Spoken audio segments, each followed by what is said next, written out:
السلام علیکم students, how are you? آپ پروڈینشیل ریگولیشن اسٹڈی کر رہے ہیں.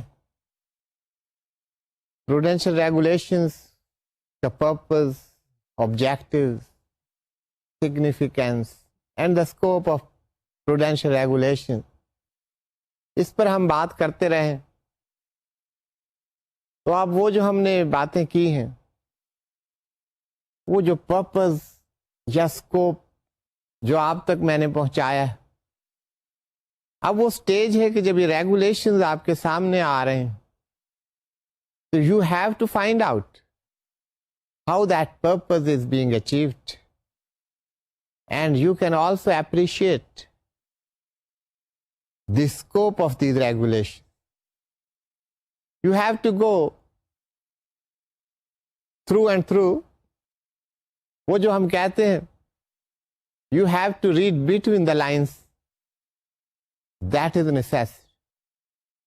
جب وہ آپ کریں گے تو ان پروڈینشیل ریگولیشنز کا مقصد، ان کی افادیت اور سینٹرل بینک کا رول، وہ سب آپ پر آشکار ہو جائے گا. That will be crystal clear to you that what is the real purpose of these prudential regulations and why central banks and State Bank of Pakistan, being our central bank, they take such measures.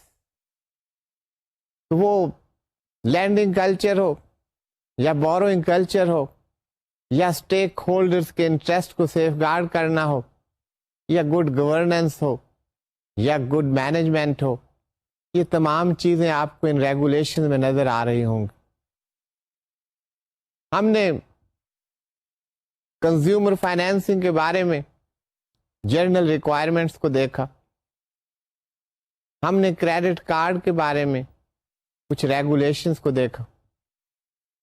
Credit cards آج کل بڑا common feature ہے، a very common product issued by the banks. ان کے functions میں credit card, ان کے product کی list میں credit card کا ہونا اور ہر کسٹمر کے والیٹ میں کریڈٹ کارڈ کا ہونا، that has become a common feature. That is the life style of today. تو اب کریڈٹ کارڈ ایشو ہوتے ہیں، ہم استعمال کرتے ہیں. کسٹمرز کی بعض دفعہ اپریہینشنز ہوتی ہیں، گریوینسز ہوتے ہیں. بینکس جو ایشو کرتے ہیں ان کے رسک ہوتے ہیں. They have to safeguard their risk and the customers also want that their interest are protected. So here the role of the central bank comes. They are safeguarding the interest of the both parties, rather the all stakeholders, the economy at large, the financial interest of the country. یہ سب کام جو ہے کسی central bank کے ہوتے ہیں. تو students, credit card میں جو آپ نے ریگولیشن دیکھی، اس میں یہ بات کی گئی کہ سب سے پہلے when you issue a credit card, by you I mean a bank, they should make it possible that it reaches in the hands of the bona fide card holder. سب سے پہلی بات تو یہاں سے شروع ہوگی. اگر وہ کارڈ آپ نے کسی ایسے شخص کو بھیج دیا who is not the bona fide person or who is not entitled for that, تو وہیں سے fraudulent entries, transactions وہ شروع ہو جائیں گے اور اس کے ریپرکشن بہت زیادہ ہوں گے. تو سب سے پہلے طریقہ کار کچھ بھی ہو، سینٹرل بینک نے اس پر آپ میل سے بھیجیں یا آپ پرسنلی ڈلیور کریں یا کسٹمر جو ہے ہی وزٹس دا برانچ. وہ طریقہ کار کچھ بھی ہو سکتا ہے.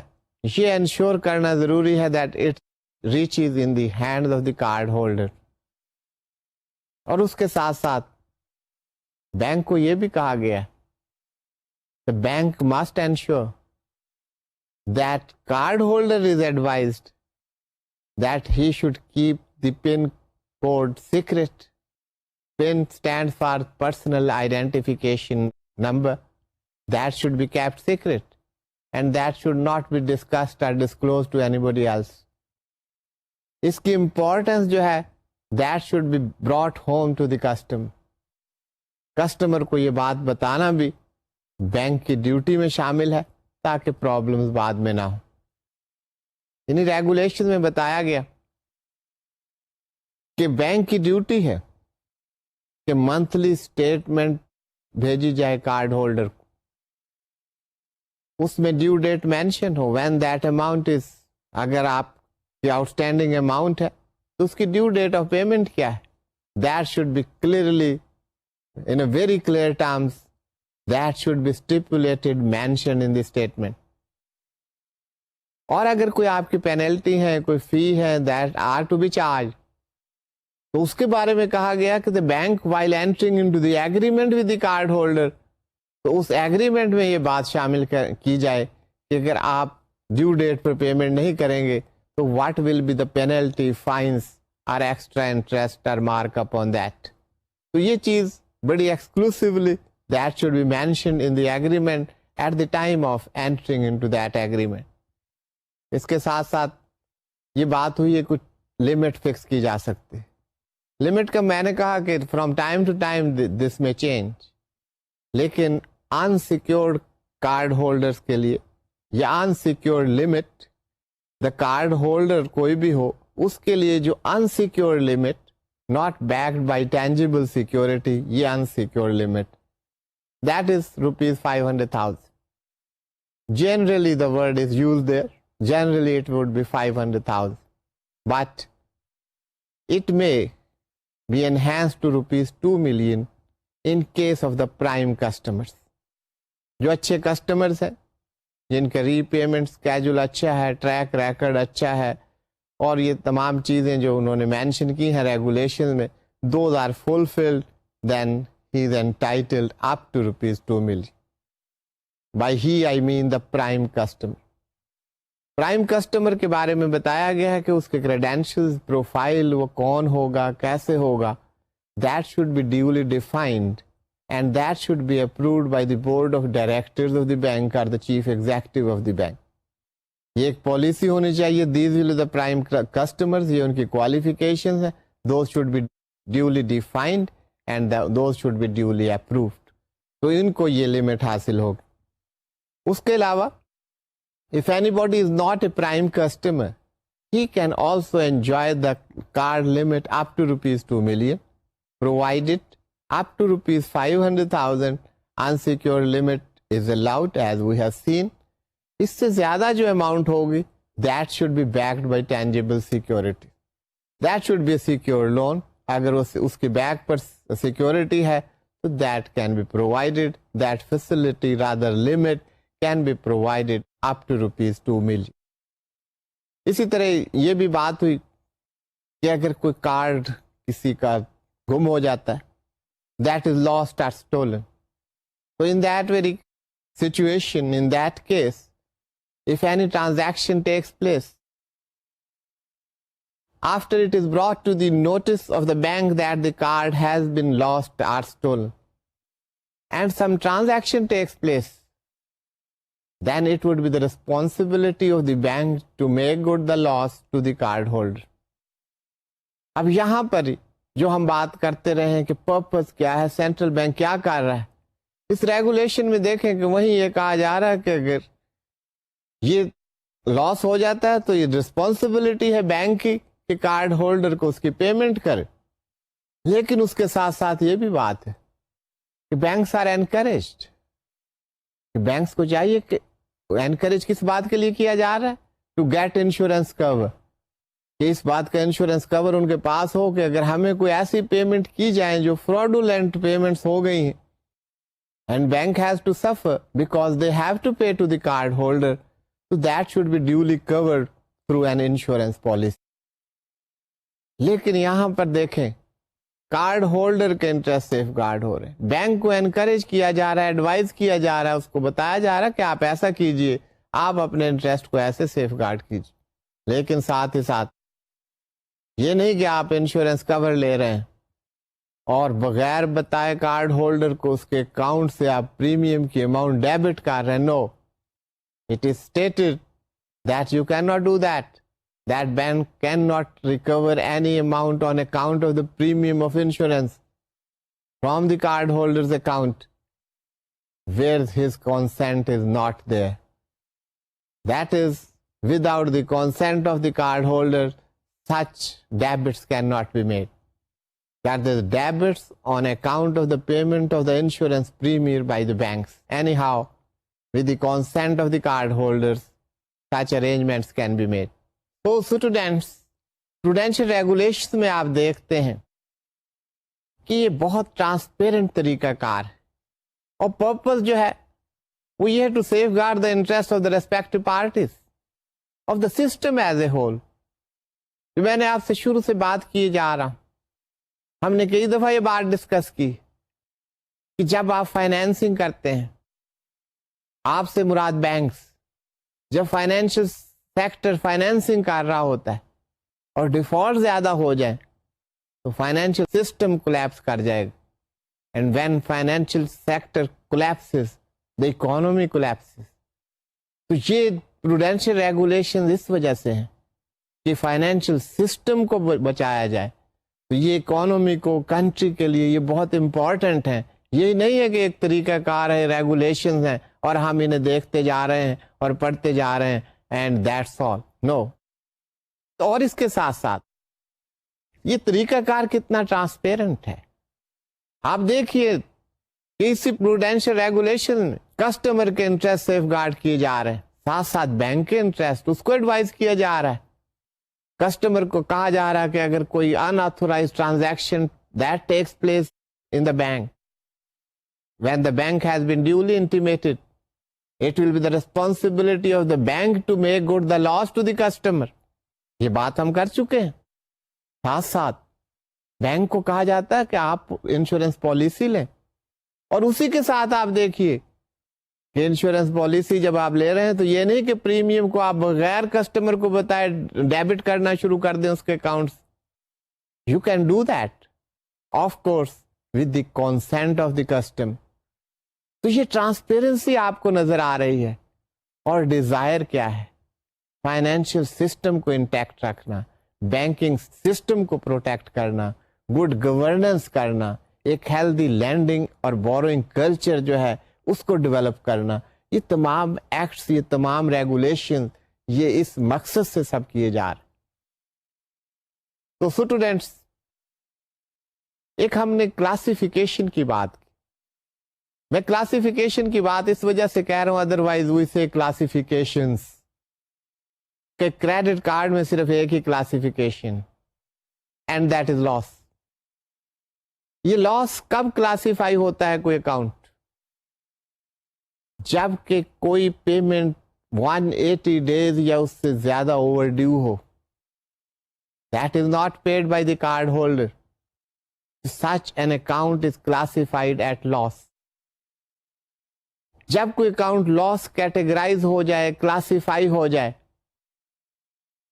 تو اس کے بعد اس میں اگر کوئی انکم آپ بک انٹری کے ذریعے جنریٹ کر رہے ہیں, کوئی آپ اس مارک اپ لگا رہے ہیں اپنے بکس میں, تو اس کو انکم اکاؤنٹ میں آپ نہیں لے جائیں گے.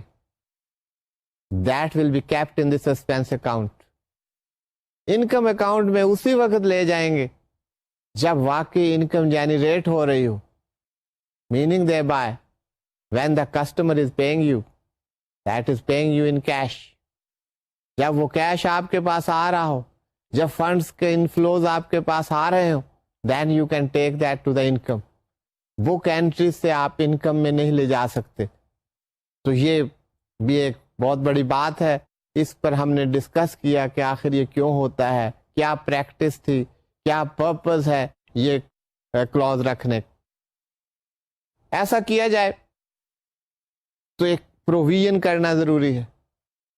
جب آپ کی کلاسیفیکیشن لاس ہو گئی ہے, then a reserve is created.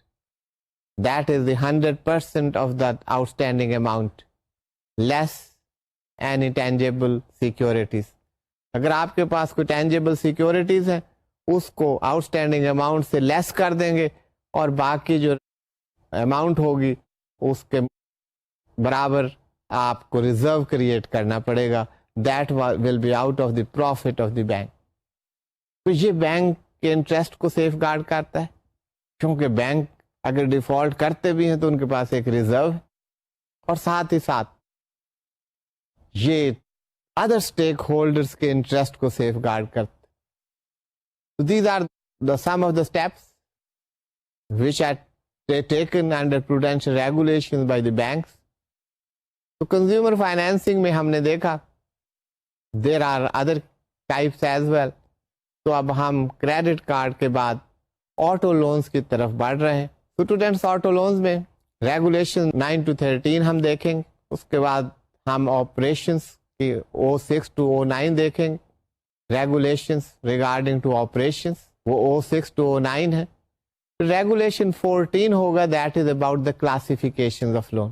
تو اب ہم آٹو لونز کی طرف بڑھتے ہیں کہ آٹو لونز ہیں کیا، آٹو لونز میں پروڈینشیل ریگولیشنز کیا ہیں، یہ تمام چیزیں ہم دیکھیں. پہلی بات جو آٹو لونز میں ہے that is governed by regulation number 9. یہاں پہ پہلی بات یہ کلیئر کی گئی کہ اگر آپ کوئی وہیکل، کوئی گاڑی کمرشل پرپز کے لیے لے رہے ہیں تو that will not be governed by consumer financing regulation. یہ جو آٹو فائنینس ہے جس کی بات کر رہے ہیں یہ کنزیومر فائنینسنگ ہے، دیٹ یو آلریڈی نو. لیکن اگر کمرشل پرپزز کے لیے ہے that will not be governed by these regulation. اس کے اوپر وہی ریگولیشن جو ہیں لاگو ہوں گی. Those regulation shall be applied which are concerned for corporate and commercial banking. اس کی ریگولیشن ہم دیکھیں گے. تو اگر کمرشل پرپز کے لیے وہیکل لی جا رہی ہے تو these will be governed by those regulations, not by regulation 9 under consumer finance. تو یہ آٹو لون کی بات ہو رہی ہے، اس میں کنزیومر کمرشل پرپزز کے لیے فائنینس نہیں ہوگا. تو پہلی بات تو یہ کی گئی ہے regulation 9. Regulation 10 that is about the tenure of the loan. وہ کتنے پیریڈ کے لیے ہوگا، کتنے عرصے کے لیے لون دیا جائے گا. تو اس کے بارے میں کہا گیا that period shall not exceed 7 years. زیادہ سے زیادہ 7 سال کے لیے آٹو لون ہو سکتا ہے. تو this is given in regulation number 10. تو اسٹوڈینٹس اس کے بعد ہم ریگولیشن 11 کی طرف بڑھتے ہیں. That is concerned with down payment. اور اس کے بارے میں کیا کہا گیا ہے، while allowing auto loans the bank's DFIs shall ensure that the maximum down payment does not fall below 10% of the value of vehicle. Further, bank's DFIs shall extend auto loans only for ex-factory tax paid price fixed by the car manufacturers. In other words, bank's DFIs cannot finance the premium charged by the dealers and or investors over and above the ex-factory tax paid price of cars fixed by the manufacturer. یہاں پر اصل بات تو یہ کی گئی ہے کہ جب یہ فائنینس کیا جا رہا ہے تو down payment by the borrower, جو فائنینس لے رہا ہے customer, he will pay not less دین 10%. تو ڈاؤن پیمنٹ 10% سے کم نہیں ہوگی. That will be paid by the customer. اب دوسری بات کیا ہو رہی ہے، اب یہ دیکھیں کہ ریگولیشنز کوئی اسٹیٹک چیز نہیں. یہ جو دوسری بات ہو رہی ہے یہ ایک پریکٹس مارکیٹ میں چل رہی تھی اور بہت عرصہ چلتی رہی اور بینکس یہ فائنینس کرتے رہے. Then it came to the notice of the central bank, اور اسٹیٹ بینک نے یہ دیکھا کہ یہ پریکٹس صحیح نہیں. What was that practice? گاڑی کی قیمت کچھ اور ہے، مینوفیکچرر کوئی اور قیمت فکس کر رہا ہے، مارکیٹ میں اس کو پریمیم کے نام پر اس سے زیادہ قیمت وصول کی جا رہی. And what was being done by the banks? Banks were not only financing the amount or the cost of the vehicle, but also financing the premium as well, which was illegal amount being charged from the customers. That was financed by the banks. So this had to be added. کہ banks actual price جو کہ manufacturer نے اس کی fix کی ہے اس کو finance کریں گے. illegal amount charged by the different brokers and the dealers, that will not be financed by the banks. تو یہ اس کی طرف یہ پوائنٹ آؤٹ کر رہی ریگولیشن. تو اس میں آپ دیکھیں کہ جب ضرورت پڑتی ہے according to the needs of the time تو یہ ریگولیشن اس کے مطابق چینج ہوتی رہتی. یہاں پر اصل بات ڈاؤن پیمنٹ کی ہو رہی تھی, دیٹ شوڈ بی منیمم 10%, اس سے زیادہ ہو سکتی ہے لیکن 10% سے کم نہیں ہو سکتی. دوسری ایک پریمیم کی بات تھی جو کہ ہماری مارکیٹ میں that was a practice in vogue, تو اس کو ڈسکریج کرنے کے لیے اس پروویژن میں یہ بات شامل کی گئی. So that is regulation 11. اس کے بعد ریگولیشن 12. یہاں پر آپ کو پتہ ہے کہ جب فائنینس کیا جاتا ہے اگینسٹ دا وہیکل تو وہ گاڑی جو ہے وہ بینک کے نام ہوتی ہے. اب یہ ایک انفارمل وے ہے بات کرنے کا کہ بینک کے نام ہوتے.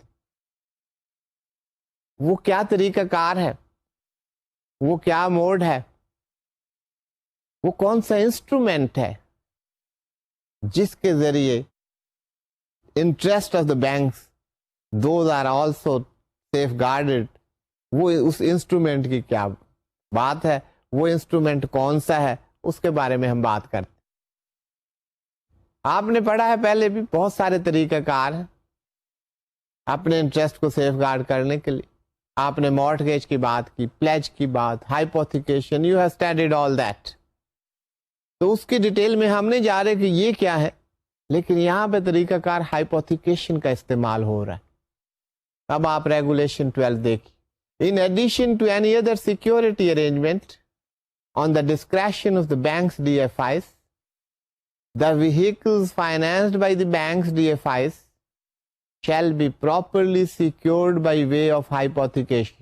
Hypothecation آپ دیکھتے ہیں, آپ اس کو سمجھتے ہیں, that is known to you, that it is a legal transaction. یہاں پر ownership کی بات نہیں ہے, possession of instrument of the goods, those remain with the borrower. کوئی بھی hypothecation آپ کے کوئی goods ہیں, you can keep those goods with you and you can get finance under hypothecation. So letter of hypothecation and all that you have seen. Hypothecation ایک legal transaction. اب یہاں پہ گاڑی میں جب آپ گاڑی لے رہے ہیں, جب فائنینس لے رہے ہیں, تو یہاں پر بتایا جا رہا ہے کہ that will be secured by hypothecation. گاڑی بورور کے پاس, کسٹمر کے پاس, جبکہ فائنینس بینک نے کیا ہے, تو ان کا انٹرسٹ جو ہے that shall be safeguarded through the letter of hypothecation. تو یہ hypothecation استعمال ہوگا. اس سے آگے دیکھیے گا سلائڈ پر. Payments against the sale orders issued by the manufacturers are allowed till the time of delivery of the vehicle, subject to the condition that payment will directly be made to the manufacturer, authorized dealer by the bank DFI, and upon delivery, the vehicle will immediately be hypothecated to the bank DFI. یہ procedure بتایا ہے, یہ کس point in time پر یہ گاڑی جو ہے یہ ہائپوتھیکیٹ ہو جائے گی. That has been mentioned in regulation 12. So students, اس کے بعد regulation 13 ہے, اس میں یہ بات کی گئی ہے کہ that vehicle should be properly insured. That shall ensure, banks DFI shall ensure that the vehicle remains properly insured at all times during the tenure of the loan. یہ بینکس کی ریسپانسبلٹی. اب یہ دیکھیں, یہ تو بیسک انٹرسٹ تو banks کا ہے, لیکن سینٹرل بینک بھی یہی کر رہا ہے کہ بینکس کو ایڈوائز کیا جائے کسی جگہ وہ ریلیکس نہ کر دیں, اپنے ٹرمز کو ریلیکس نہ کر دیں. اور اس لیے یہ ریگولیشن کے ذریعے انہوں نے کہا the banks will ensure although it is in the interest of the banks themselves, کیونکہ انہوں نے تو سسٹم کو بچانا ہے, بینکس کو بچانا ہے, بینکنگ سسٹم کو بچانا ہے. سینٹرل بینک کا تو یہ کام, اس لیے انہیں ریگولیشن کے ذریعے پابند کیا جا رہا ہے کہ یہ گاڑی جو ہے that should be properly insured. اب آپریشنز کی ہے ریگولیشن 14, ہم بعد میں دیکھیں گے کلاسیفیکیشن. اب ہم ریگولیشن 06 کی طرف آ رہے ہیں.